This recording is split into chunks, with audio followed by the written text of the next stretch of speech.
Prince Galupo doon sa update po no sa nangyari pong insidente sa may Thailand na kung saan ilan pong mga monghe yung nasawi sa isang aksidente po dyan at marami po yung nasugatan matapos po silang mabangga ng isang pickup truck na minamaneho po ng isang 11 anyos po na batang lalaki dyan po sa naturang bansa habang nagsasagawa po ng pilgrimage.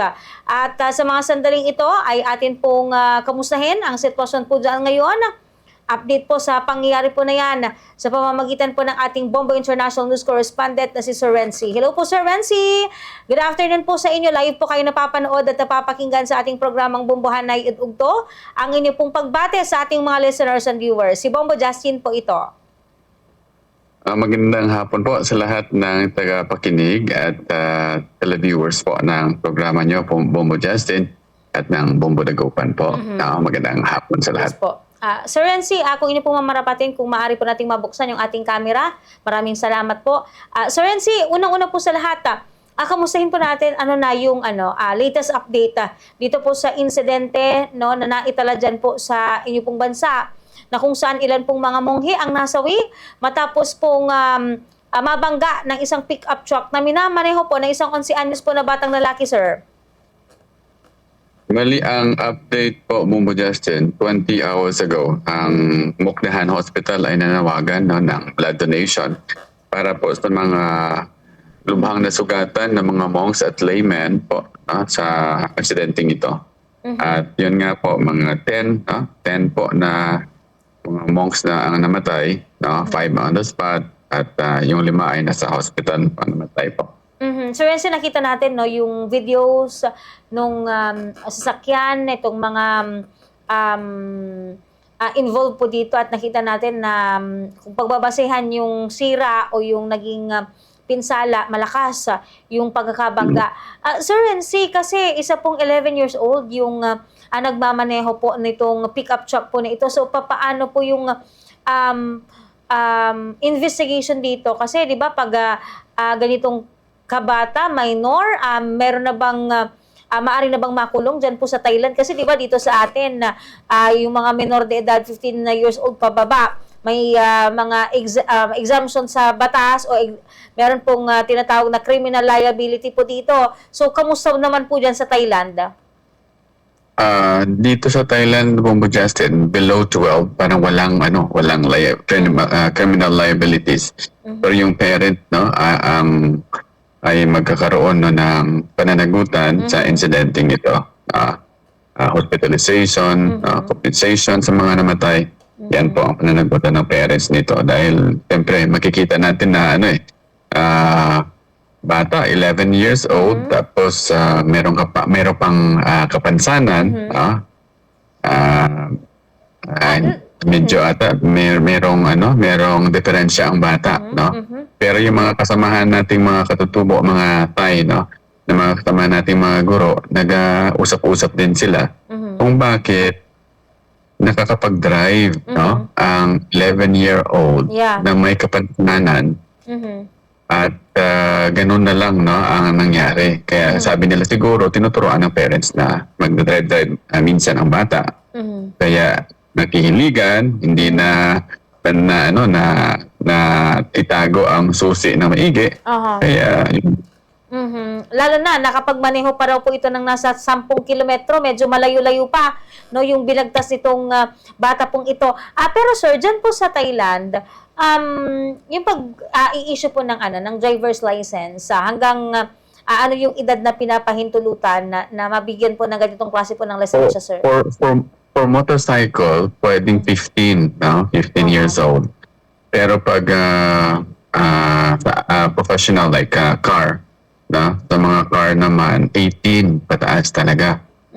Sa mga motorcycle, kasi yung mga estudyante namin halos 16 years old.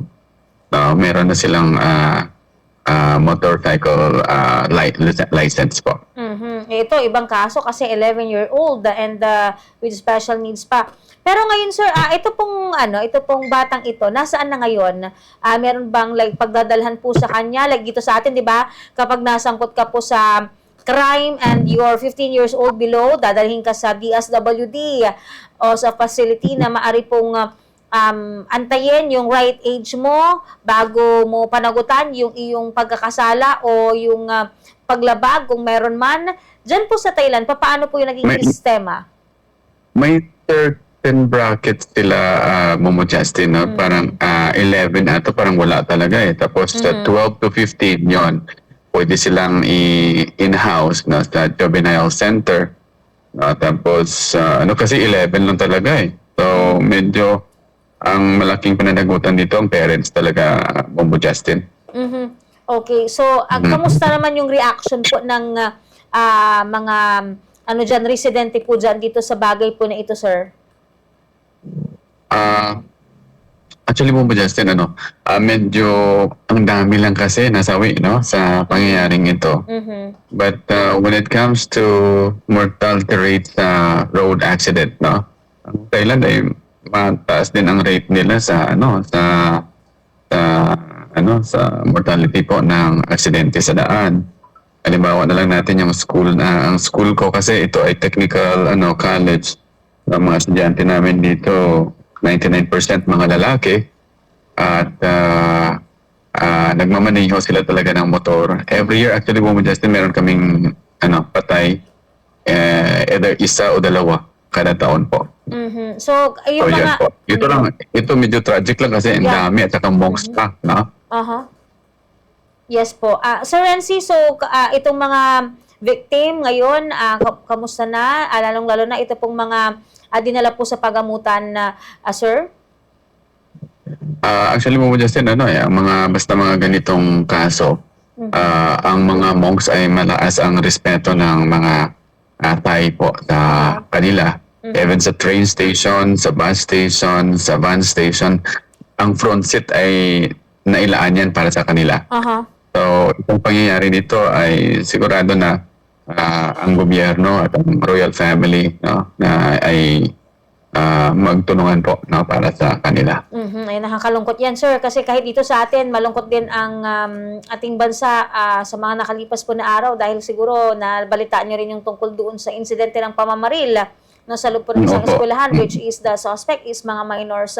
So, siguro, sir, baka meron po kayong mga panghuling mensahe sa ating mga listeners and viewers na nakaantabay po sa atin ngayon. Go ahead po, sir.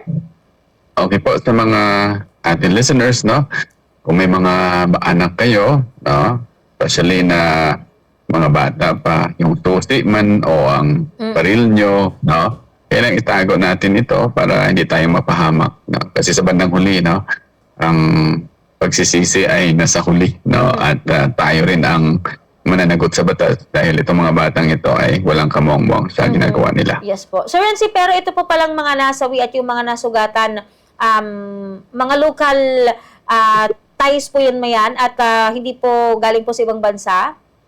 Hindi po. Ito kasing pilgrimage na ginagawa nila, Bombo Justin,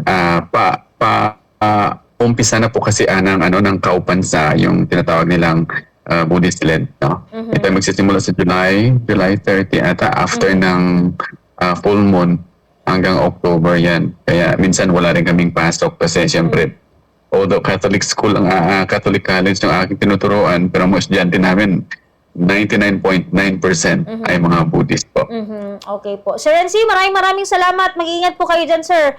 And Okay. sa susunod na pagkakataon po ulit, sir. Thank you po. Okay. Salamat po, Bombo Justin po. Salamat, Erika.